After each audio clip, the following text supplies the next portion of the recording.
आदाब, नमस्कार। मुअज़्ज़ज़ हाज़रीन मजलिस, मेरे अज़ीज़ हमसफ़र, हमअसर भाइयों, बुज़ुर्गों और दोस्तों, मैं नाचीज़ इंसान आप सबको आज के दिन 15 अगस्त की अमीर दिल की गहराइयों से मुबारकबाद पेश करता हूँ।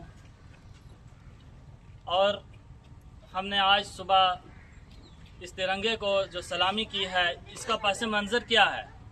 हम ये 15 अगस्त हर साल रोज़ाना 15 अगस्त को ही क्यों मनाते हैं?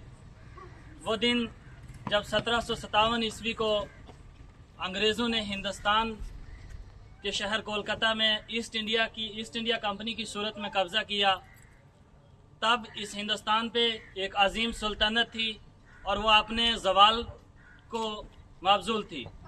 जिस सुल्तनत का नाम सुल्तनत मुग़लिया थी और अजीम बादशाह आलमगीर औरंगज़ेब रहमतुल्लाह अलैहि का आखिरी दौर चल रहा था, जिसके ज़माने में अंग्रेज़ जो थे वो कोलकाता की ज़मीन पे बिज़नेस के तौर पर अपनी तजारत के ज़रिए से आए और उन्होंने हिंदुस्तान में अपनी ईस्ट इंडिया कंपनी की ब्रांचेस फैलाना चाहिए, लेकिन औरंगज़ेब आलमगीर ने उन्हें मना कर दिया और उनकी मौजूदगी में, उनकी दौरे हयात में किसी अंग्रेज़ को इतनी हिम्मत नहीं पड़ी कि वो कोलकाता के बाहर जाकर अपना पैर बिछा सके।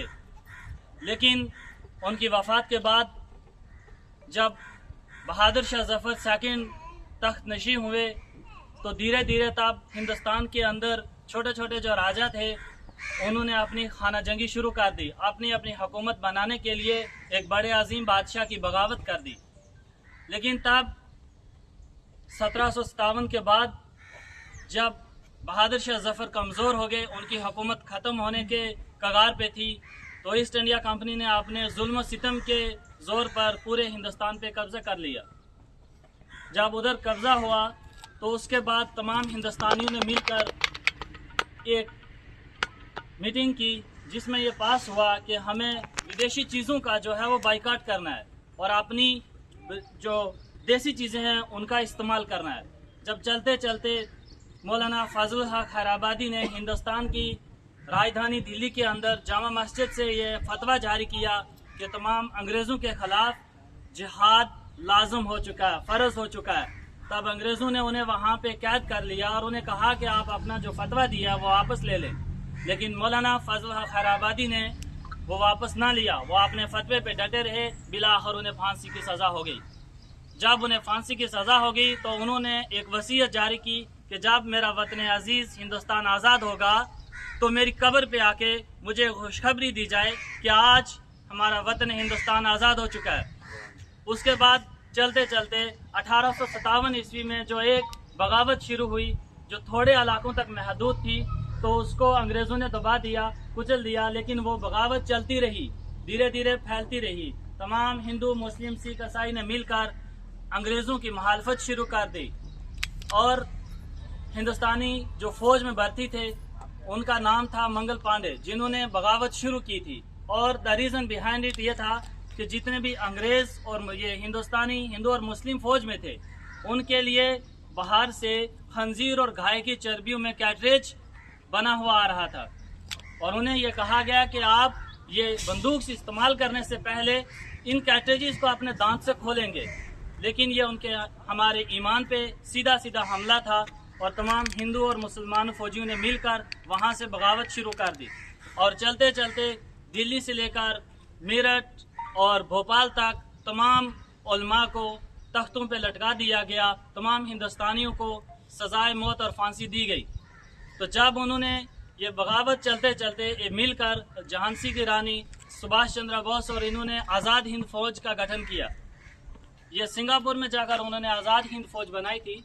तो उसमें एक हमारे थे मेमन अब्दुल हबीब शेरवानी, जिन्होंने उस वक़्त 3 करोड़ और 1 लाख रुपया हिंदुस्तान की आज़ाद हिंद फौज के निर्माण के लिए दिया था।